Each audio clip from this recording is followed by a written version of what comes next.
All right, ready to dive into some seriously delicious dinners. We're talking easy weeknight recipes. Sounds like a plan. Everyone's looking for those, right? Exactly. We've got 5 recipes that sound amazing, but we're going beyond just the ingredient list. We want to know the why behind the what. Love it. Knowledge is power, especially in the kitchen. 100%. So first up, we have 1 pan lemon garlic chicken and veggies. 1 pan, sign me up. Right. Music to a busy cook's ears. Plus lemon and garlic, that's just classic. But is it actually healthy or is it just a lemon talking? Oh, it can definitely be healthy. You've got your lean protein from the chicken, which, does a million things for your body. Keeps you full, gives you energy. Exactly. Builds and repairs tissue, supports your immune system. Then, of course, you've got the fiber from the veggies. Got to have that fiber. Keeps everything moving, if you know what I mean. Exactly. And let's not forget the healthy fats from the olive oil. Those help your body absorb all the amazing nutrients in those veggies. Okay, so the olive oil is like the MVP of this dish then. In a way. But hold on, I'm seeing baby potatoes in this recipe. Ooh, yeah, those are always a crowd pleaser, but They do have a slightly higher glycemic index compared to some other options, means they can cause a quicker spike in blood sugar. gotcha. So maybe not the best spud for the job. What would you recommend instead? For a lower GI swap, try sweet potatoes. Ooh, good call. Plus they add a little sweetness and that beautiful color. Exactly. And a boost of vitamin A, which is fantastic for your vision and immune system. Okay, I'm sold on the sweet potato swap. So we've got our protein, our veggies, our healthy fats. But the real beauty of this recipe is the simplicity, right? Toss everything with olive oil, lemon, garlic, boom, into the oven. Exactly. Minimal dishes, maximum flavor. But here's my question. How do you make sure that chicken cooks through without turning those veggies to mush? Because I've definitely been guilty of overcooked veggies in pursuit of perfectly cooked chicken. Yes, the eternal struggle. The key here is two things. First, make sure your chicken breasts are a uniform thickness. You can even gently pound them out a bit. A little kitchen therapy. Exactly. Second, don't be afraid to give those veggies a head start. Pop them in the oven for maybe 10 minutes before adding the chicken. Game changer. See, these are the kind of tips that make weeknight cooking less stressful. Totally. Working smarter, not harder in the kitchen. Speaking of working smarter, our next recipe is creamy spinach and mushroom pasta. And this one claims to be ready in 20 minutes. That's what I like to hear. Fast and flavorful. Right. Creamy, dreamy pasta in 20 minutes. Sign me up.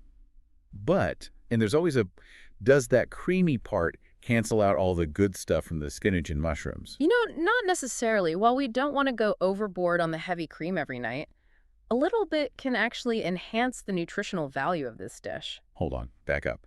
How does cream make something healthier? It's all about the fat.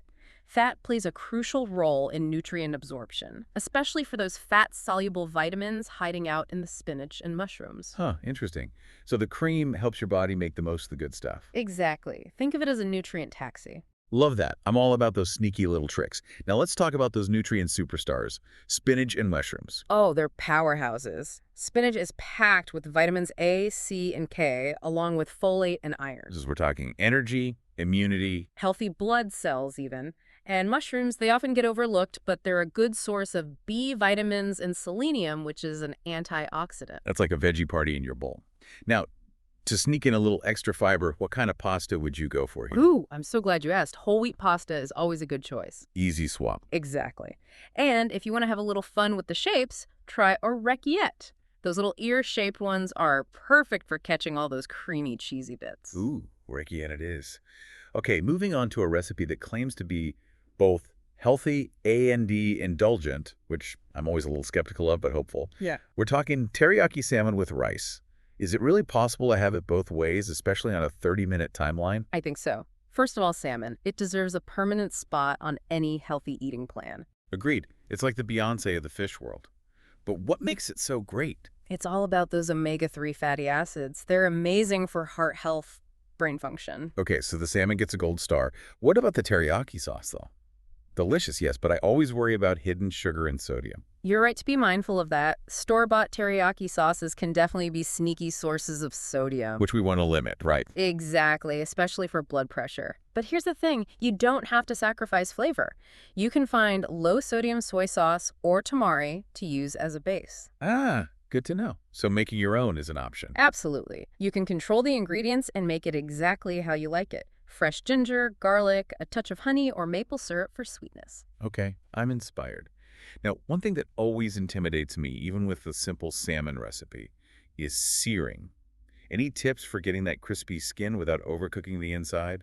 I've definitely overcooked my fair share of salmon. Haven't we all? The key is a dry pan and high heat.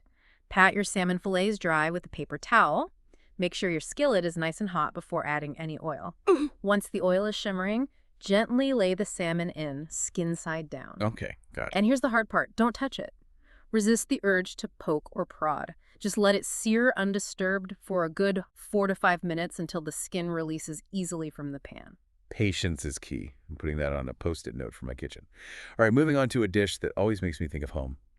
Stuffed bell peppers. Classic. They're so colorful and hearty, but sometimes I get a little intimidated because they seem like they have a lot of components. Yeah. Are they as customizable as they seem? Absolutely. Think of them like edible bowls, just begging to be filled with deliciousness. I like the way you think. You can swap out ground beef for ground turkey or chicken if you want something leaner, Makes sense. or go completely meat-free. Lentils, quinoa, crumbled tempeh, or tofu. Ooh, I love the idea of a lentil-based stuffing. Okay, so we've got our filling figured out, but any tips on making sure it's bursting with flavor and stays nice and moist? The million-dollar question. Building layers of flavor is key. So start by sautéing your aromatics. Onions, garlic? Exactly. And maybe some diced celery or carrots. Don't rush this step, though. What is that? Those caramelized veggies, they add a depth of flavor you just can't get any other way. So good. It's like they transform in the pan. Exactly. Now, presentation-wise, stuffed peppers always look so elegant coming out of the oven, all puffed up and vibrant. They do.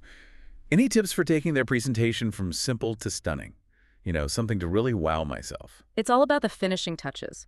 A sprinkle of fresh herbs right before serving can work wonders. Chopped parsley, cilantro, even a sprig of rosemary. Ooh, fancy. I love those little touches that just elevate everything. All right, let's wrap up our culinary adventure with a dish that promises the trifecta. Fast, flavorful, A&D healthy. It's the beef stir-fry with vegetables. I mean, is it really possible to nail all three? Stir-fries are a weeknight warrior secret weapon for a reason. They're quick, efficient, and you can pack in so many nutrients without adding a ton of extra fat. Okay, that's convincing. Now, this recipe calls for flank steak, which I love, but it can be easy to overcook and end up with something chewy. Any tips for tenderizing those steak strips? You're right. Flank steak can be a little finicky. The key is to slice it very thinly against the grain. Helps break down those tougher muscle fibers. Makes sense. Marinating also works wonders, and this recipe's marinade is a winner. Soy sauce, oyster sauce, cornstarch. Ooh, cornstarch. I never would have thought to put that in a marinade. It's magic. It helps create that velvety texture and also helps the sauce cling to the steak. So it's a marinade A&D, a tenderizer. Multitasking at its finest. Exactly. Now, one thing people often struggle with when making stir-fries is getting that perfect balance of flavors. Savory, sweet, a little tangy. Yeah, it's easy for it to go sideways. How do you avoid that? My number one tip for any kind of cooking, but especially stir-fries, is to taste as you go. Start by adding small amounts of your sauce ingredients. Then taste and adjust. Don't be afraid to add a splash of water if it needs to be less salty, or a squeeze of lime juice for brightness. I love that. You're really in control of the flavor. Exactly. It's all about making it your own. I'm feeling inspired to get in the kitchen. Me too. And that's the beauty of it, right? Even the most familiar dishes can be exciting when you start experimenting. You know, it's funny how we can cook something 100 times and never really stop to think about why it works. It's true. We just follow the recipe, right? Right. But when you understand the why, it's like a whole new world opens up. Totally. It's like you become the chef, not just the recipe follower. Exactly. And the best part, those little tweaks and swaps we were talking about, Yeah. they don't just make your meals tastier, they can actually make them healthier too. Absolutely. So you're nourishing your body in more ways than one. Love that. It's a win-win. So, to recap our delicious deep dive, we explored 5 weeknight dinner recipes, all claiming to be easy, and we really dug into how to make them even better. We did. We talked about swapping baby potatoes for those lower GI sweet potatoes in that one-pan lemon garlic chicken. Right. And who could forget about boosting the nutrient absorption with a little bit of cream in the creamy spinach and mushroom pasta? Mind blown. Seriously, and let's not forget those customizable stuffed bell peppers. So versatile. And of course, the secrets to perfectly seared salmon. Crispy skin every time. All right, this has been amazing. It really has. I don't know about you, but I'm feeling so inspired to get in the kitchen and try some of these tips. Me too. So, dear listeners, as you head into your kitchens, we have a challenge for you. What one technique or ingredient swap will you try in your next meal? No matter how small, every change makes a difference. And be sure to let us know how it goes. Until next time, happy cooking.